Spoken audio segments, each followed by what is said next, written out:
Hello बच्चों, चलो this is your S K sir and आज शुरू करते हैं अपना नेक्स्ट टॉपिक। ठीक है, इससे पहले हम haloalkane and haloarene जो चैप्टर है हमारा, उसमें हम इंट्रोडक्शन, उसका UPSC nomenclature, nature of CX bond, methods of physical properties, फिर methods of preparation of haloalkane, फिर हेलो एरिन्स एंड उनका फिर केमिकल प्रॉपर्टीज़ में फर्स्ट रिएक्शन हमने डिस्कस कर लिया है, न्यूक्लियोफिलिक सब्स्टिट्यूशन रिएक्शंस। आज इस वीडियो में हम डिस्कस करेंगे mechanism of SN reactions, nucleophilic substitution reactions का मैकेनिज्म। ठीक है, तो वीडियो शुरू करने से पहले एक बार यदि आप फर्स्ट टाइम चैनल पर हैं तो चैनल को सब्सक्राइब कर लें। इस चैनल पर बच्चों के लिए केमिस्ट्री 9 to 12 का मैं पूरा कंप्लीट तैयार कर रहा हूँ अभी धीरे धीरे। बच्चों के लिए motivational stories, talk with students, talk with parents, talk with teachers का भी मेरा प्लान है, क्योंकि अब एक लंबा समय इस लाइन में हो गया है। बहुत सालों से, लगभग 15 साल से मैं टीचिंग कर रहा हूँ और एज ए प्रिंसिपल अभी मैं वर्क कर रहा हूँ स्कूल में। तो बहुत सारी चीज़ें हैं जो मैं नए जो टीचर्स आ रहे हैं या जो यंग टीचर्स हैं, जो मेरा एक्सपीरियंस है, मैं उनके साथ शेयर कर सकता हूँ और मुझे लगता है कि उनसे उनको फ़ायदा होगा। तो ये सारी चीज़ें अब आगे आगे आने वाली हैं। ठीक है, मोटिवेशनल स्टोरीज़ भी मैं लेकर आता हूँ। तो आप सभी जो भी लोग मेरे इस वीडियो को देख रहे हैं, एक बार चैनल को लाइक करें, ठीक है, और सब्सक्राइब करें, वीडियो को लाइक करें। चलिए तो शुरू करते हैं SN रिएक्शंस से।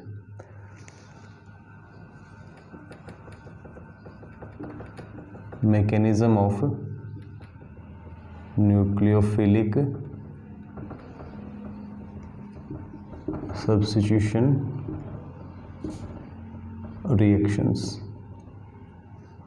Mechanism of nucleophilic substitution reactions important topic है, आसान है।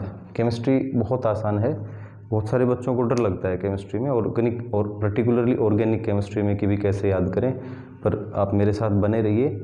मैं वो कहते नहीं कि भाई गारंटी तो लेता नहीं, लेकिन हाँ पूरा कॉन्फिडेंस के साथ इतना ज़रूर कहता हूँ कि भाई यदि आपने मुझे फॉलो किया, आपने मेरी बातों पे ध्यान दिया, जैसे मैं बता रहा हूँ वैसे आपने किया, तो 100% आप स्कोर कर सकते हैं, 100 आउट ऑफ 100। ये मेरी पूरा आपसे प्रॉमिस है। चलिए, तो इसमें जब मैकेनिज्म की बात आती है तो दो टाइप का मैकेनिज्म हमारे पास रहता है। फर्स्ट सब्स्टिट्यूशन, जिसको हम शॉर्ट में SN1 कह देते हैं। ठीक है भी, सब्स्टिट्यूशन न्यूक्लियोफिलिक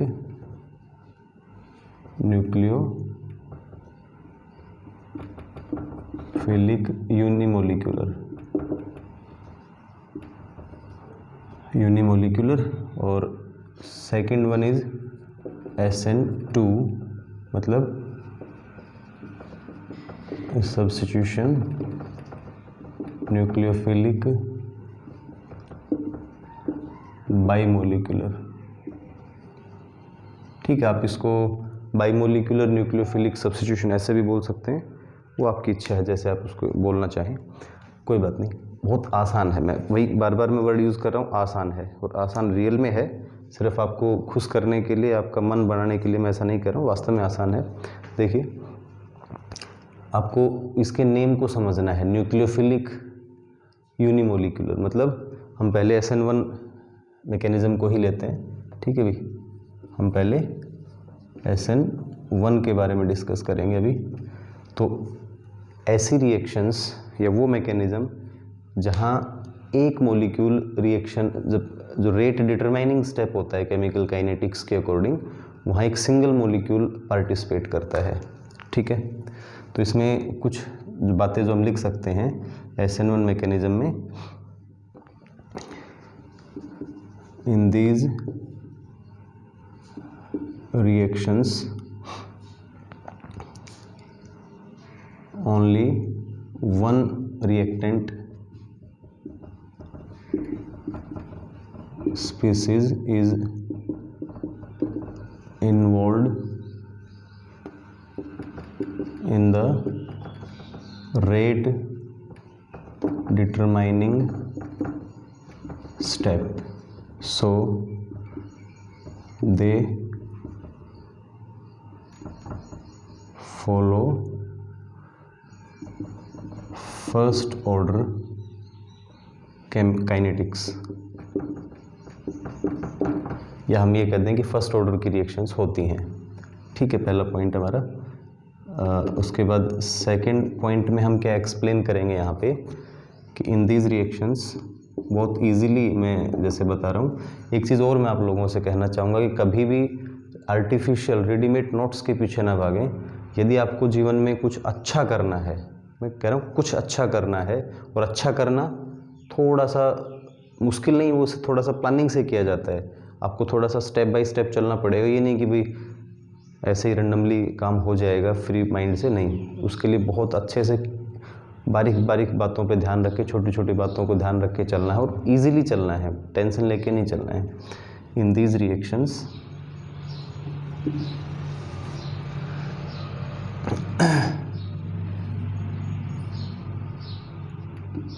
लिविंग ग्रुप, मैंने बताया था, मैं दोबारा बताऊंगा लिविंग ग्रुप क्या होता है। लिविंग ग्रुप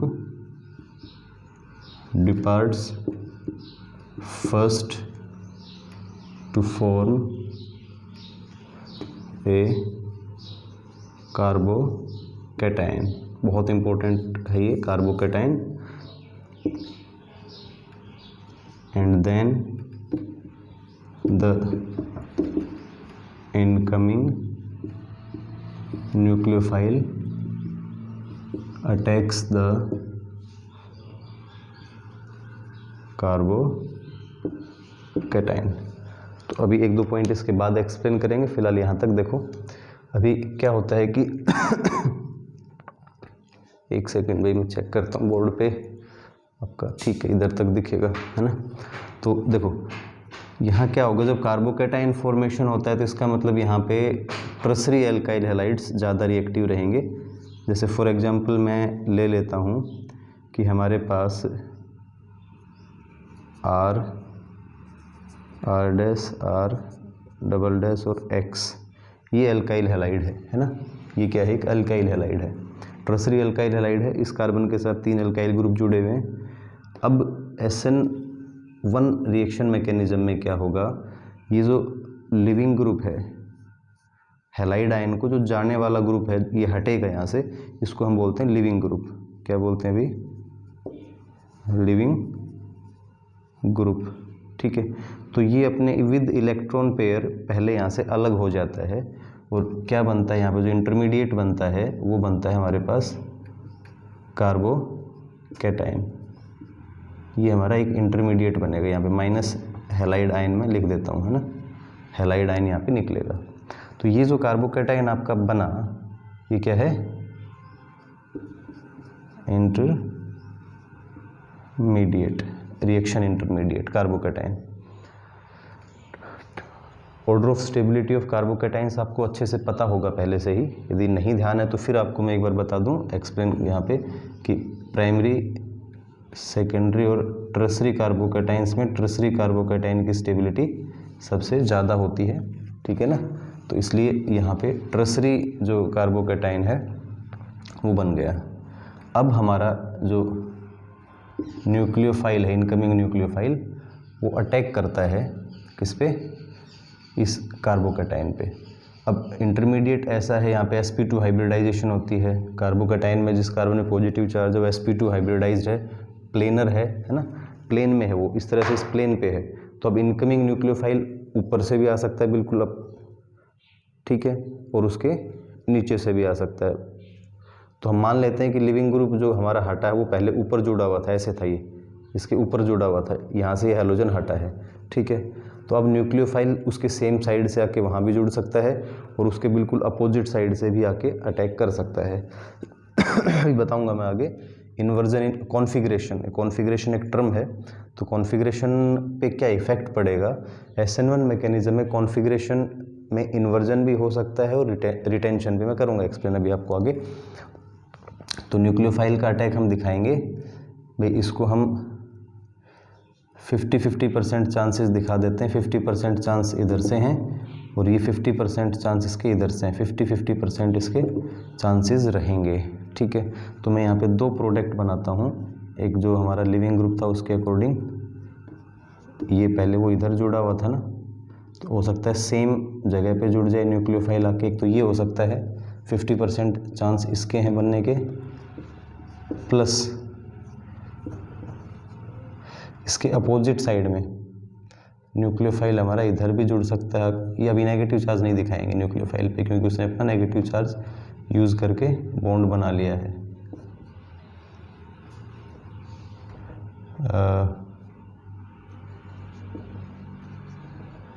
आप इसको ऐसे कर सकते हैं, जैसे हम वो रिप्रेजेंटेशन दिखाते हैं ना इस तरह से कि ये अबोव द प्लेन, फिर इस तरफ जब इसको दिखा रहे हैं तो इसको हम डैश्ड वेज से दिखाएं ये बिलो द प्लेन।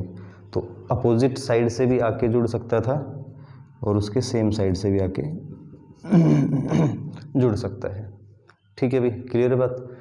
अब इसमें देखो, यहाँ पे मैं आगे बताऊँ आपको नेक्स्ट पॉइंट में, यहाँ पे जो लिखना है, जो ध्यान रखने वाली बात है, कार्बोकैटायन फॉर्मेशन हुआ, ठीक है, उसके बाद हमारा न्यूक्लियोफाइल ने अटैक किया। अब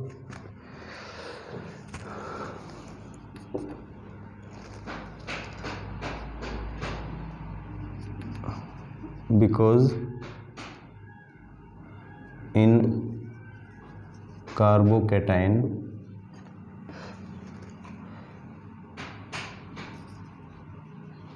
geometry is triangular planar, so the incoming nucleophile can attack from above the plane or below the plane।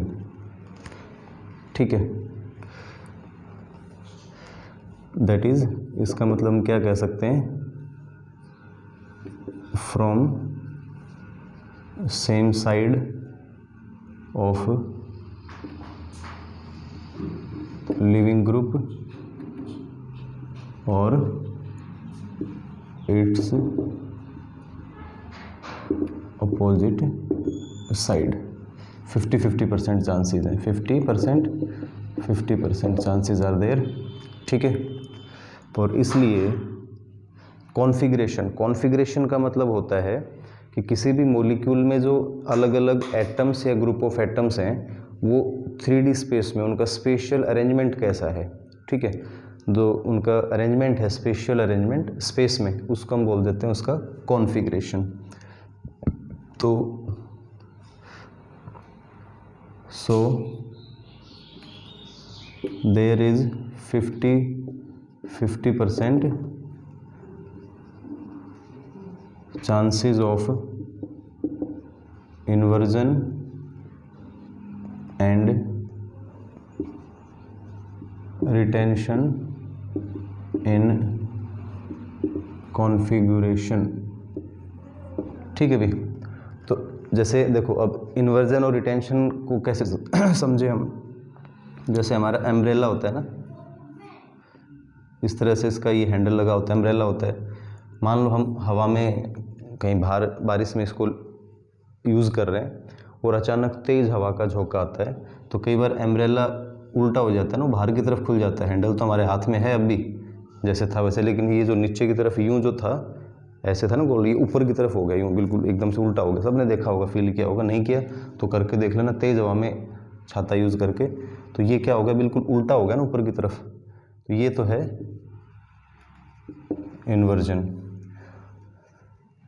ठीक है, और इसका, या फिर यूँ मान लें कि इसका हैंडल टूट गया था, मान लो ये कहीं हैंडल निकल गया, तो हम ठीक करवाने के लिए किसी मैकेनिक के पास ले गए, उसने उल्टी साइड से जोड़ दिया, ऐसे जोड़ दिया, तो क्या होगा, इन्वर्जन। और यदि वो दूसरा तरीका ये है कि उसको वैसे ही जोड़ता जैसे वो पहले था, तो ये है फिर रिटेंशन। मतलब पहले वाला जहाँ से जो चीज़ हटी थी वहीं पे जुड़ जाए, बिल्कुल सेम जगह पे, तब तो हम कहते हैं रिटेन हो गया, वही पहले वाली अवस्था आ गई, पहले वाला अरेंजमेंट है, और बिल्कुल उसके अपोजिट साइड में जोड़ दिए, ग्रुप यहाँ से हटा लेकिन इसको ऊपर की तरफ दिया। मैं इसको और चाहे थोड़ा समझाने के लिए तो मैं ऐसे भी बना सकता हूँ कि इसको जैसे यूँ ऐसे है ना, ये हैंडल उसने ऊपर की तरफ जोड़ दिया, हैंडल जोड़ दिया ऊपर की तरफ ऐसे, तो ये क्या हो गया, अब उल्टा जुड़ गया ना, तो ये इन्वर्जन है और ये रिटेंशन है। ठीक है, सभी को समझ में आता है। तो 50-50% चांसेस रहेंगे यहाँ पे इन्वर्जन और रिटेंशन के। और मेन जो चीज़ रहेगी, ड्राइविंग फोर्स जिसको हम कह सकते हैं इन SN1 मैकेनिज्म, वो हमारा रहेगा क्या भाई, stability of the intermediate carbocation. क्योंकि यहाँ पे कार्बोकैटायन फॉर्मेशन हो रहा है, तो कार्बोकैटायन की जो जितना ज़्यादा स्टेबल कार्बोकैटायन बनेगा उतना ही इस मैकेनिज्म के फॉलो होने के या किसी पर्टिकुलर एल्काइल हैलाइड का इस मैकेनिज्म के थ्रू सब्स्टिट्यूशन रिएक्शन करने का चांस ज़्यादा रहेगा। समझ में आ रहा है सभी को? ठीक है ना, आसान है, क्लियर है। रिवाइज करना एक बार। एक रिएक्टेंट पार्टिसिपेट करता है स्लो स्टेप में, रेट डिटरमाइनिंग स्टेप में। जो फर्स्ट स्टेप था यहाँ पे वही रेट डिटरमाइनिंग स्टेप था जहाँ पे लिविंग ग्रुप हटा, इसलिए फर्स्ट ऑर्डर काइनेटिक्स फॉलो करता है। कार्बोकैटायन इंटरमीडिएट बनता है, कार्बोकैटायन की स्टेबिलिटी का ऑर्डर होता है प्राइमरी सेकेंडरी टर्सरी, टर्सरी ज़्यादा स्टेबल होता है, इसलिए टर्सरी अल्काइल हैलाइड्स की रिएक्टिविटी SN1 मैकेनिज्म में सबसे ज़्यादा रहेगी। ठीक है भाई, क्लियर। चलिए उसके बाद SN2 की बात करते हैं। किसकी भाई? SN2 mechanism, nucleophilic bimolecular substitution reactions, SN2 name का तो पता लग ही गया। अब यहाँ क्या होता है, सबसे पहला point, in these reactions two reactant species, कौन कौन सा भाई? Alkyl halide and nucleophile are involved in rate determining step, जो स्लोवेस्ट स्टेप होता है उसमें। So it is a second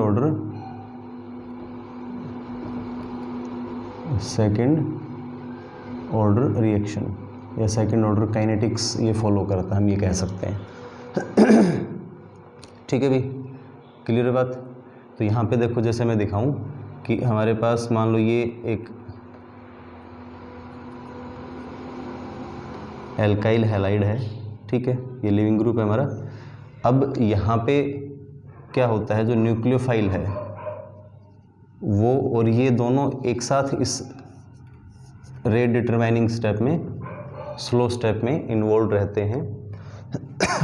ये इस कार्बन की तरफ अटैक करेगा, ये इसकी तरफ अप्रोच करेगा, और वैसे अपोजिट साइड से होता है, तो हैलाइड आयन को मुझे इधर दिखाना पड़ेगा क्योंकि सेम साइड से तो वो अटैक कर नहीं पाएगा, उधर स्टीरिक हिंड्रेंस ज़्यादा हो जाएगी, भीड़ ज़्यादा हो जाएगी ना। तो अल्काइल जो हैलाइड आयन जिस साइड है उसके बिल्कुल अपोजिट साइड से न्यूक्लियोफाइल अटैक करेगा। और यहाँ क्या होगा इंटरमीडिएट स्टेज में कि जितना ये हम दिखाएं न्यूक्लियोफाइल नज़दीक आएगा, इसको इस तरह से दिखाएंगे कि यहाँ क्या होगा इस स्टेज में, न्यूक्लियोफाइल और जो हमारा लिविंग ग्रुप है ये दोनों वीकली बॉन्डेड रहेंगे या दोनों इसके आसपास रहेंगे, वीकली अट्रैक्टेड रहेंगे इसके साथ। ये हमारा क्या बन गया, इसको हम बोलते हैं ट्रांजिशन स्टेज बोल सकते हो, स्टेज कह सकते हो, ट्रांजिशन स्टेट, इंटरमीडिएट भी कह सकते हैं, इंटरमीडिएट बना। ठीक है, इस तरह से होगा। तो सेकंड ऑर्डर क्यों है, क्योंकि यहाँ पे दो रिएक्टेंट स्पीसीज हैं। अब जो एक और इम्पोर्टेंट बात है वो देखने वाली क्या है कि इन इंटरमीडिएट स्टेज भी कह सकते हैं इसको हम, इन इंटरमीडिएट, तो in intermediate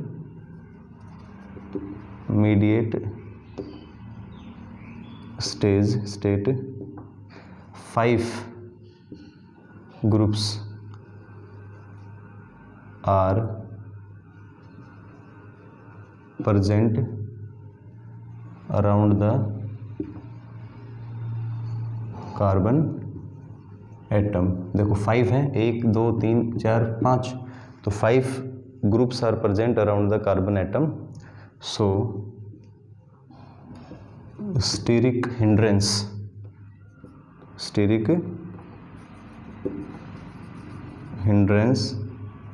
is the main driving force या मेन क्राइटेरिया रहेगा यहाँ पे।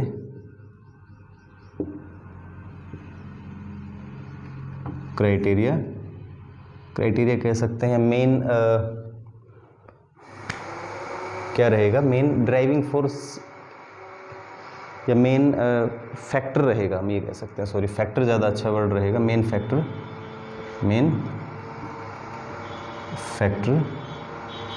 फॉर द स्टेबिलिटी या रिएक्टिविटी, ठीक है भाई। आपको रटने की ज़रूरत नहीं है कि कुछ भी जैसा जो मैंने बताया वही रटना है, सोचें, अपने माइंड से भी आप लैंग्वेज चेंज कर सकते हैं, इसमें सिर्फ समझने, हमारा काम सिर्फ समझाना है, ठीक है। एल्काइल हैलाइड्स इन SN2 रिएक्शंस, क्लियर हुई बात। तो ये हो गया सेकंड ऑर्डर की बात पता लग गई। और स्टीरिक हिंड्रेंस मेन फैक्टर रहेगा रिएक्टिविटी ऑफ एल्काइल हैलाइड्स के लिए। फिर उसके बाद क्या होता है कि अब नेक्स्ट स्टेप पे जैसे मैंने यहाँ दिखा रखा है, ये फास्ट होगा, ठीक है, और अब न्यूक्लियोफाइल डिपार्ट हो जाएगा और एल्काइल हैलाइड यहाँ से अलग हो जाएगा, ये अलग हो जाएगा और न्यूक्लियोफाइल परमानेंटली बॉन्डेड हो जाएगा इस कार्बन के साथ। तो जहाँ से हमारा वो हटा +X नेगेटिव लिख दिया मैंने इधर, ठीक है भी, दिख रहा होगा आपको, मैं चेक कर लेता हूँ एक बार। चलिए, तो क्या हुआ, इसमें जो लिविंग ग्रुप डिपार्ट हुआ, जहाँ से हटा, उसके बिल्कुल अपोजिट साइड में हमारा न्यूक्लियोफाइल आके जुड़ता है। तो हम यहाँ पे क्या लिखेंगे, as the nucleophile get attached to the opposite side of living group,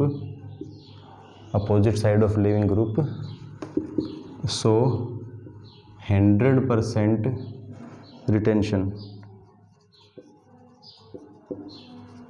in configuration takes place, ठीक है भाई, ये रहेगा। तो अब यहाँ पे जो मेन क्राइटेरिया है, सबसे मेन चीज, the main factor for the reactivity of alkyl halides in SN2 mechanism is क्या है भाई, बोलिए, स्टीरिक हिंड्रेंस। ठीक है प्यारे बच्चों, कोई दिक्कत, मुझे लगता है कि इससे ज़्यादा मक्खन, मतलब आसान तरीके से कुछ हो नहीं सकता। तो आप लोग मस्त होके इसको अच्छे से समझें। मैंने दोनों चीज़ें बता दी हैं, SN1 में क्या होता है, SN2 में क्या होता है, और यहाँ पे जो मेन फैक्टर्स हैं उसके बारे में बात एक बार फिर कर लेता हूँ। Factors affecting SN1 SN2 reaction mechanism, ठीक है भी। तो इसमें फैक्टर्स में सबसे पहले जो चीज़ है वो आएगी एक तो स्टीरिक हिंड्रेंस, किसके लिए, SN2 के लिए। तो स्टीरिक हिंड्रेंस के बेसिस पे यदि हम बात करेंगे तो जो order of reactivity of different alkyl halides towards the SN reactions वो क्या रहेगा कि भाई प्राइमरी एल्काइल हैलाइड सबसे ज़्यादा रिएक्टिव रहेंगे, सेकेंडरी उससे कम और टर्सरी सबसे कम। Factors affecting mechanism, mechanism of SN reactions. ठीक है भाई, तो इसमें सबसे पहले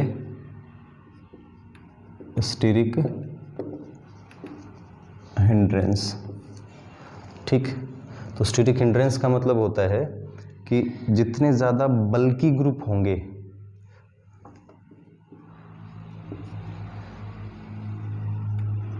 more is the number of bulky groups around carbon atom. ठीक है, less is the chances of SN2 mechanism, क्योंकि SN2 मैकेनिज्म में स्टीरिक हिंड्रेंस मेन चीज़ रहता है, और जितने ज़्यादा बल्की ग्रुप जुड़े हुए होंगे कार्बन के साथ, बल्कि मतलब बड़े ग्रुप, उतना ही SN2 के चांस कम हो जाएंगे, SN2 रिएक्शन मैकेनिज्म वहाँ पे कम होगा, फिर SN1 की स्टेबिलिटी रिएक्टिविटी ज़्यादा बढ़ेगी। ठीक है भी, तो जैसे जैसे स्मॉल ग्रुप, छोटे ग्रुप रहेंगे, क्योंकि देखो अभी कार्बन के साथ जैसे हमने दिखाया था कि हाइड्रोजन है 3, है ना, और ये हमारा लिविंग ग्रुप है, तो न्यूक्लियोफाइल का अटैक यहाँ पे इजी है, वो न्यूक्लियोफाइल इधर कार्बन की तरफ अप्रोच कर सकता है क्योंकि छोटे ग्रुप हैं। जैसे जैसे हम, जैसे मान लो एक R ग्रुप जोड़ दें, और सॉरी हाइड्रोजन दिखा देते हैं 2, अब तो यहाँ पे एक ग्रुप बड़ा ग्रुप आ गया ना ये, तो इसकी वजह से स्टीरिक हिंड्रेंस बढ़ेगी। फिर यदि हमने 2 R ग्रुप जोड़ दिए, 2 R ग्रुप्स, अब न्यूक्लियोफाइल का अटैक दिखाएं इस कार्बन की तरफ, एक बार हम यहाँ पे न्यूक्लियोफाइल का अटैक दिखाएं इस कार्बन की तरफ, और तीसरे केस में हम यहाँ पे 3 R ग्रुप जोड़ देते हैं, R dash R double dash और ये लिविंग ग्रुप, एक हम यहाँ पे न्यूक्लियोफाइल का अटैक दिखाएं इस कार्बन की तरफ। तो किस केस में सबसे इजी है उसका, इसमें, उसके बाद ये, फिर ये, है ना, समझते हो बात मेरी। तो order of reactivity of different alkyl halides towards SN2 mechanism क्या रहेगा, जब छोटे ग्रुप रहेंगे या प्राइमरी एल्काइल हैलाइड सबसे ज़्यादा रिएक्टिव रहेंगे, जितने जो हाइड्रोजन ज़्यादा रहेंगे उसके साथ बल्कि ग्रुप कम रहेंगे, उतना ही SN2 मैकेनिज्म की रिएक्टिविटी ज़्यादा रहेगी, तो ध्यान रखना है। ठीक है, स्टेबिलिटी, अब दूसरा जो फैक्टर दिखाएंगे हम, वो हम दिखा सकते हैं stability of carbocation. Stability of carbocation, तो वो SN1 में अफेक्ट करेगा। ठीक है, stability of carbocation, more stable is the carbocation intermediate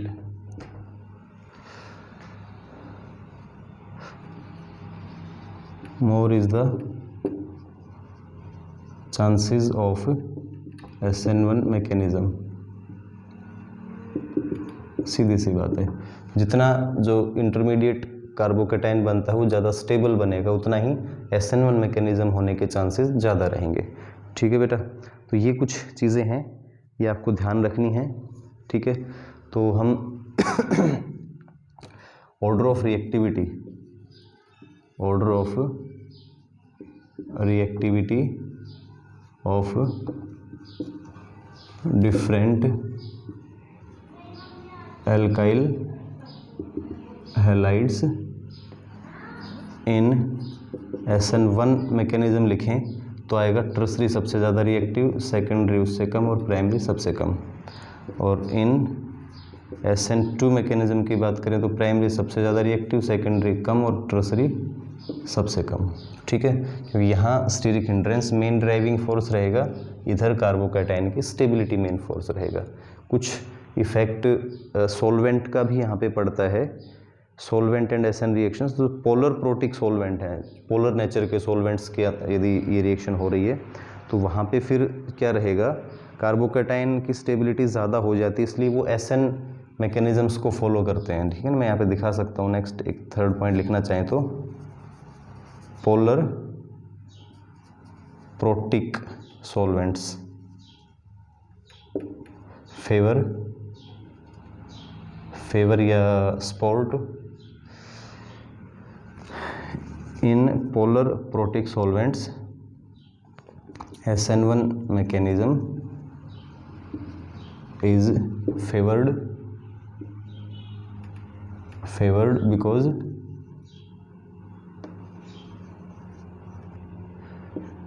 they stabilize the carbocation.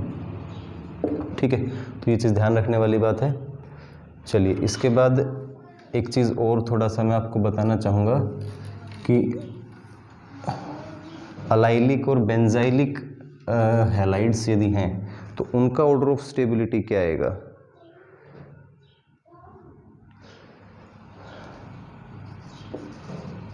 Allylic and benzylic halides are more reactive in SN1 reactions than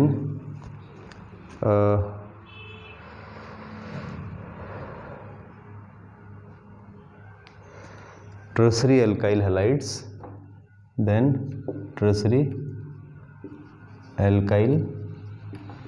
halides कारण because the intermediate carbocation is more stable due to resonance। देखो, जैसे ऐसे रहता है ना ये, तो यहाँ पे जब ये डिपार्ट हो जाएगा लिविंग ग्रुप, तो यहाँ पे ये डबल बॉन्ड उधर शिफ्ट होकर रिजोनेंस स्टेबलाइजेशन हो जाता है। यहाँ पे जो पॉजिटिव चार्ज है वो डीलोकेलाइज हो जाएगा। ठीक है, तो रिजोनेंस स्टेबलाइजेशन की वजह से ये ज़्यादा स्टेबल होते हैं। ऐसा ही सेम बेंजाइलिक हैलाइड्स में दिखा सकते हैं। चलिए, अब order of reactivity of different alkyl halides, R group same रहे, जैसे RI, RBr, RCl और RF, इस तरह से हमारे पास, मतलब आर ग्रुप सेम है, एल्काइल ग्रुप हमारा, हैलोजन डिफरेंट है, तो तब उनका जो रिएक्टिविटी का SN रिएक्शंस में रिएक्टिविटी, चाहे वो SN1 हो चाहे SN2 हो, ऑर्डर ये रहेगा। ठीक है, चाहे हम SN1 की बात करें, SN1 चाहे SN2 की बात करें, order of reactivity alkyl iodides का सबसे ज़्यादा रहेगा, क्योंकि वहाँ पे क्या रहेगा, लिविंग ग्रुप का जो बॉन्ड है कार्बन के साथ वो वीक है, तो वो जल्दी टूटेगा। वीक बॉन्ड है तो जल्दी हैलाइड आयन जल्दी चला जाएगा और ज़्यादा स्टेबल करेगा उसको, मोर स्टेबल, मतलब जल्दी टूटेगा, इंटरमीडिएट फॉर्मेशन फास्ट होगा, तो रिएक्शंस की स्पीड फास्ट होती है। चलिए, तो SN1 SN2 रिएक्शन मैकेनिज्म के बारे में इतना ही डिस्कस करना था आज मुझे। आशा करता हूँ कि आप लोगों को मज़ा आया होगा पढ़ने में।